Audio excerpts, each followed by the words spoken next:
On the modern bridge, there are now many technological aids which help the navigator. Devices which confirm his position, show the positions of the shore and other vessels, indicate water depth, and enable him to communicate effectively. In busy shipping lanes, collision is a real and very expensive danger. A new system, properly called UAIS, or Universal Automatic Identification Systems, but usually known as AIS, has the potential, if used properly, to greatly assist the watchkeeper in identifying other vessels. However, its development was driven by other factors.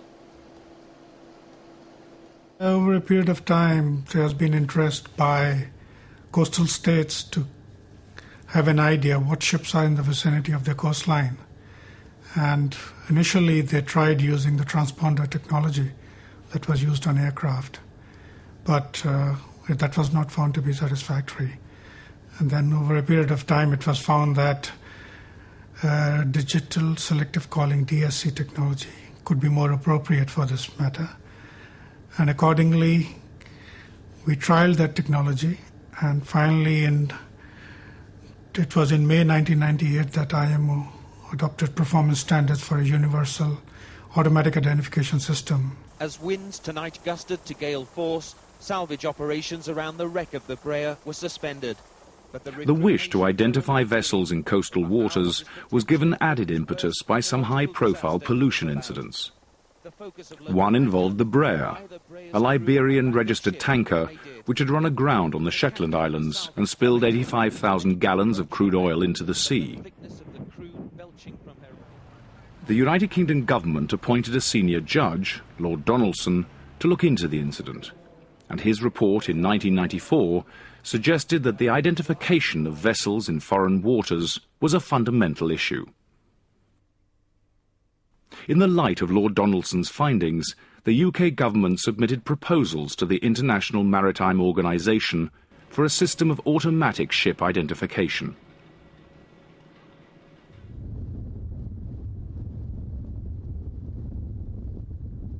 Over a number of years, the technology which was to drive AIS was debated and refined. AIS enables ships to broadcast their identification automatically. It depends on two technologies: GPS positioning and VHF radio. Each vessel equipped with AIS continuously transmits and receives information on two dedicated VHF frequencies: channel 87B, or 161.975 MHz, and channel 88B, or 162.025 MHz. In the United States, those frequencies are not available, and alternative ones have been designated. But AIS units adapt to these frequencies automatically without the user being aware of the change. Each ship is equipped with two independent VHF receivers, tuned to the two AIS frequencies. The ship's own AIS also has a single VHF transmitter, which alternates its transmissions back and forth between the two frequencies. All AIS receivers, both on ships and shore stations up to about 30 nautical miles away, will receive digital information which at a minimum identifies a particular ship. But AIS does not just help put a name to a radar target. It transmits a broad range of other information, in particular the vessel's position, speed, and direction. Because the system uses VHF, it is relatively unhindered by line-of-sight restrictions. It can detect vessels obscured by headlands or islands, and it often reaches further than radar. The range is partly determined by antenna height. AIS uses two principal antennas, one for GPS and the other which receives and transmits on VHF. This antenna should be sighted away from other VHF antennas to prevent interference. The GPS antenna is mainly there to receive the UTC signal, which synchronizes the system, but can provide backup for the ship's primary GPS. It must be sighted where it has a clear all-round view, and away from the satellite antenna, for example, which can cause interference. Given that all the ships in any vicinity are transmitting AIS information on just 2 VHF channels, how do they not interfere with each other? AIS makes use of SOT-DMA, Self-Organizing Time Division Multiple Access. In practice, each ship's information is transmitted in short bursts of data in tiny time slots, 2,250 time slots per minute. The time slots for all the vessels in an area are fixed according to Coordinated Universal Time, or UTC. Other vessels will transmit their data in adjacent time slots. The clever part is that the system organizes itself. New vessels joining the group automatically find their own time slots. Imagine a number of people in a room who want to introduce themselves. If you ask the first person to speak and then ask the rest to follow on, they do so very well, without interfering with each other and without talking over each other. If, as the keeper of the books, you keep a record of which order everybody speaks in, then you know there is an order and you've set it up. And this is what SOT-DMA does. It gets everybody to speak in turn, and then it regulates who speaks into which slot. Each vessel is effectively at the center of a group which extends as far as good VHF reception allows. If the waterway becomes too crowded and all the time slots are occupied, the system automatically rejects the weaker signals from more distant vessels. In effect, the group reduces in size, but each vessel still sees all the vessels in its vicinity.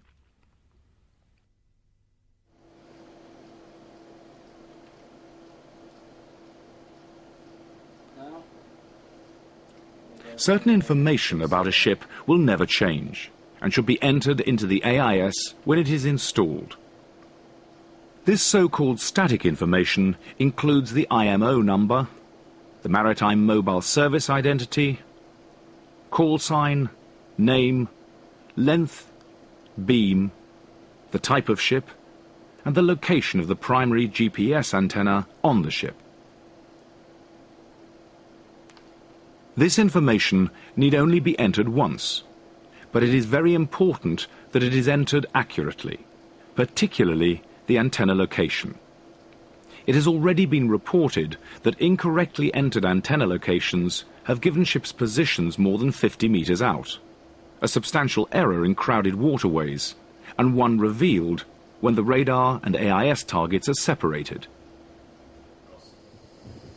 A record of the static information should be kept on the bridge in case the system fails and it needs to be re-entered. Then there is voyage information, which should be entered before leaving port. The ship's destination, her draft, her cargo, and ETA, and optionally, her route plan.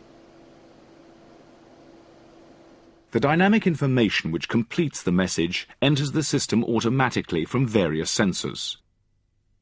These are the GPS, the time in UTC needed for synchronization, derived from the AIS's own GPS sensor, and optionally the log, the gyro, and the rate of turn indicator. From these, the processor determines the ship's position, her course over ground, her speed over ground, her heading, and her rate of turn. The accuracy of these sources of information should be checked periodically. Navigational status, such as at anchor, underway by engines, engaged in fishing, are entered manually. All this information is transmitted to other vessels on a continual basis, and it is also updated at frequent intervals. Static and voyage information is updated every 6 minutes, whereas dynamic information, like position, speed, and course, may be updated every 2 seconds, depending on the ship's speed. so the system is extremely fast in informing all other vessels of a particular ship's situation. The system is completed by the communications element linked to the antennas and the display unit. Thus, every AIS-equipped vessel and shore station is able to see many details of every other AIS-equipped vessel. We have a name of the ship, we have ID, it means the number of the ship, IMO number, we have a call sign, we have information about the ship, that type of the ship is passengers, cargo or something else. We have the ETA of the ship, we have a destination of the ship, we have how many guests we carry if it's a passenger ship like us. So if I want to call a ship close to me, I know exactly the name of the ship, and it's so easy for the other ship answer to me because I call the ship by name. But the important question arises: how should all this information be displayed? As yet, there is no standardization for the user interface. The minimum requirement specified by the IMO is the so-called minimum keyboard and display. This particular unit is a very small display, and that it's very difficult to readily see on the display what targets we're trying to identify. And the small push buttons are difficult to operate, and the menu system in the unit is not user-friendly. Personally, I find it very slow to use. It is simple, but it's very slow at scrolling through. The location of it isn't particularly pleasant. It's on the top there at the chart table. It would be nice to have something low down that you could look down into. It wouldn't be affected by light conditions and other things like that. Sighting of the MKD is important, especially if it is the only source of AIS information. Ideally, it should be close to the radar and to where VHF transmissions are made. However, AIS information becomes much more useful if it is displayed directly on the radar or an electronic chart system. Right now, should I say, it's best on radars because essentially all ships have radars, but not all ships have electronic charts. But in an ideal world, when every ship would have an electronic chart, obviously it would be better to have it on the electronic chart. Looking ahead, it is highly likely that integrated navigation systems will combine all the displays, radar, electronic charts and AIS on one screen. This will be a very useful development, as long as it can be configured by the user to suit the current situation at any time. Too much information displayed on a screen could be counterproductive. At present, there are interim guidelines recommending how targets should be displayed on radar or electronic charts. A target is usually represented by an isosceles triangle showing the vessel's orientation. Once the target is selected, it is enclosed in a rectangular box and detailed information about it is displayed in a separate screen area. A solid vector shows its heading and a dashed vector shows its speed and course over ground. If the vessel is maneuvering, the solid vector gains a small direction tag, whilst the dashed course over ground might become a curved path prediction. If a target becomes dangerous, infringing closest point of approach limits, the symbol turns red. If the system loses a target, the triangle remains for a while, but with a straight line across its middle. However, it must be stressed that at the moment the symbology is not uniform, so navigators must become familiar with the displays on their own ship. Some electronic chart displays, when switched to a large scale, particularly within a port area, will replace the triangle with an accurate representation of a ship's outline. The fact that AIS displays another ship's range and bearing raises the question, is it a useful tool for collision avoidance? After all, there have been situations where radar has contributed to wrong decision-making. For example, When a typical tanker makes a turn, its true position is represented by the pivot point amidships. But the main radar reflection is from the superstructure at the stern. For a short while, this swings in the opposite direction, and it is this change that is detected by ARPA. For a short time, ARPA displays an incorrect course prediction and can take up to 3 minutes to correct itself. AIS, in contrast, uses the vessel's own gyro and rate of turn data and displays the course change correctly, straight away. The performance of radar is also compromised by clutter, rain and snow, and target swap. Does this mean that AIS is to be preferred to radar? Not yet. Radar is tried and tested, whereas AIS is a very young technology. In terms of collision avoidance, we use the radar system. We follow the rule of the road. The AIS system is an aid to navigation. We use it in conjunction with other facilities on the bridge. But as a primary source of anti-collision, it's mainly the ARPA radar. Using AIS for collision avoidance purposes, you have to be very careful that you believe that the information coming from the other ship is correct. Whereas if you use an ARPA for collision avoidance, or radar for collision avoidance, you know that your sensors are telling you what you want to know. AIS depends on each ship's information having been entered correctly, and for the dynamic information going into each AIS being correct, neither of which can be guaranteed. Many vessels, particularly fishing boats, leisure craft and warships, will probably not be equipped with AIS. AIS is also reliant on the satellite-derived GPS signal not being interrupted, and for it not being compromised by any shipborne source, neither of which can be guaranteed. Of course, if one vessel's data has not been entered correctly, that error might be reproduced down the chain. Masters will also retain the right to switch off their AIS if they think it appropriate, for instance in areas known for piracy or during a tanker's cargo handling operations in port. It must be stressed that at present there is no provision in the collision regulations for the use of AIS information. I must venture and say at this point in time that the widespread use of AIS should not lead us to think that it might result in a widespread amendments to the call regs.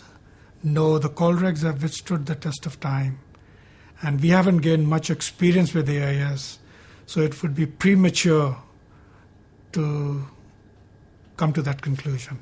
My personal opinion is that the collision regulations have existed for a long time.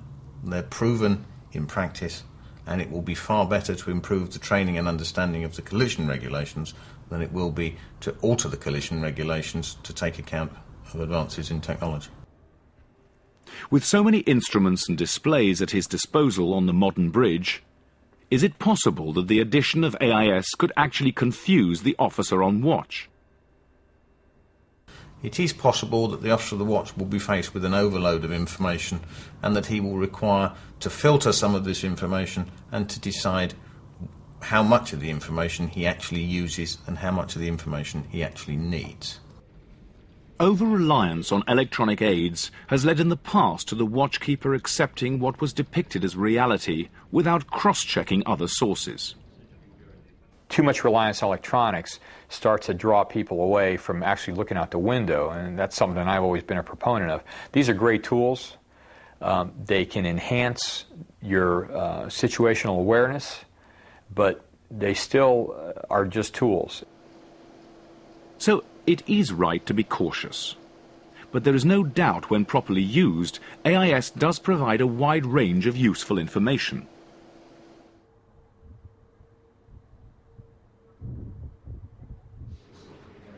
Remembering that AIS was initially developed to enable maritime countries to identify ships passing through their waters, the system is rapidly being installed at VTS and Coast Guard stations.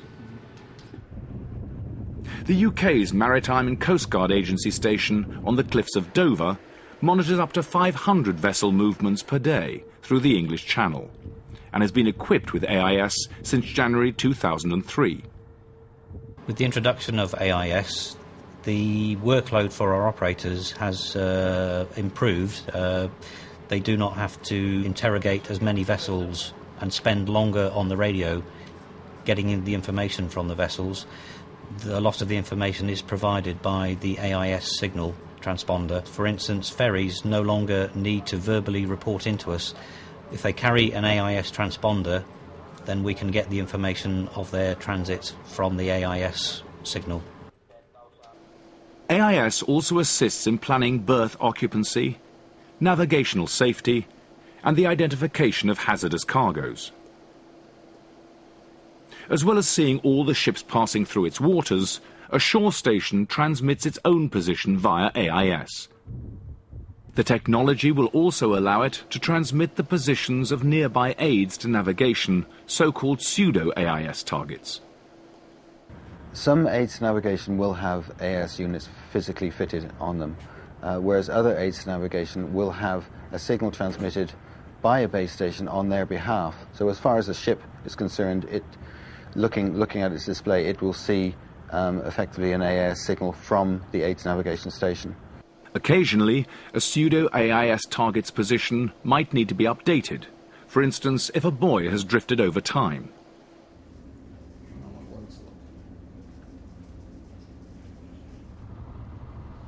In the United States, some pilot associations have been using a version of AIS for 5 years or more. The experience gained is extremely beneficial. Captain John Rassi is a pilot in Tampa Bay, Florida. His carrier board unit consists of a laptop computer, a small transmitter box that serves as a wireless link to the antenna package, and the antenna package which is hung on the rail outside. This consists of a VHF DSC radio, a battery, an internal GPS antenna, the AIS transponder, and a telescoping antenna which collects both the VHF signal and a differential GPS correction signal. Tampa Bay is a wide expanse of mainly very shallow water, with the dredged navigation channel 46 miles long but only 150 meters wide. The port area has an array of interlocking narrow channels. Tampa is the destination for large cruise ships, as well as vessels carrying dangerous cargoes such as petroleum, LPG, and anhydrous ammonia. Safe traffic management is essential, and the pilot's unit has proved its worth, continuously updating positional information on charts which may be expanded to a very large scale and with accurate depth contours. It's a very precise navigation tool so the pilot can assess accurately where his vessel is in the channel, left or right of the center line of the dredge cut. The additional part is the AIS component. Now what the AIS component's been able to help us do is manage traffic silently. It's a self-contained system that allows us to handle the traffic without a lot of verbal discussion. Leave it hard starboard. Stop engine. Stop engine. Where the channel branches, a delicate maneuver is necessary.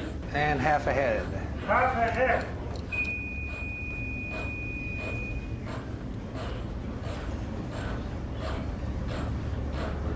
The pilot's knowledge of local waters is paramount, but the display confirms the ship's position to within 3 meters. Because the pilot's units are transmitting AIS, their positions can also be monitored in the Tampa Port Authority's control room. Here, the same vector charts are available, with additional information on tide, current, and meteorological conditions updated every 6 minutes, information which can be conveyed back to the pilots. As ships increase in size, speed assessment and control become more critical on the approach to wharves and terminals. The laptop displays the vessel's length and beam realistically and accurately portrays its motion, including lateral movements and skidding. The weight of this carry-on unit is a factor. But with ships themselves being equipped with AIS transponders, new units which will connect to the specially positioned pilot plug will be much smaller. The heaviest components in our box right now are the battery and the transponder radio itself. So we'd be down to a laptop, an antenna, and a couple of wires, which would cut the weight considerably.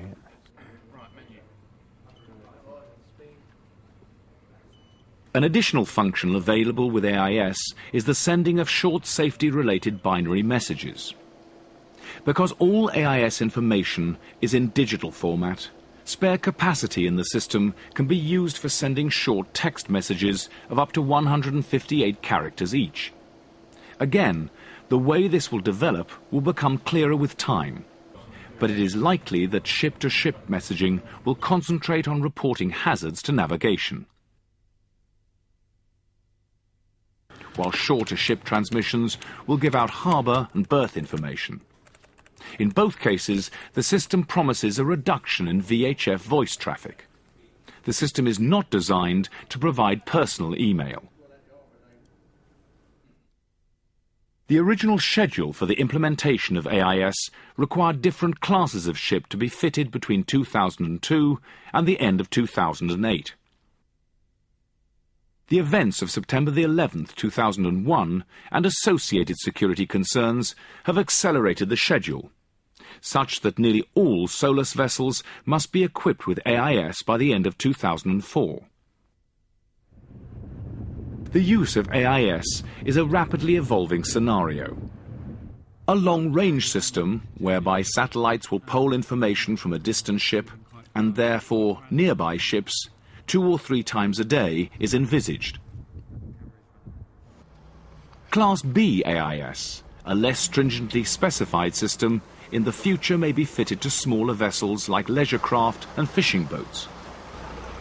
In heavily crowded waters, it will probably be the case that Class A displays will be able to filter out the Class B targets.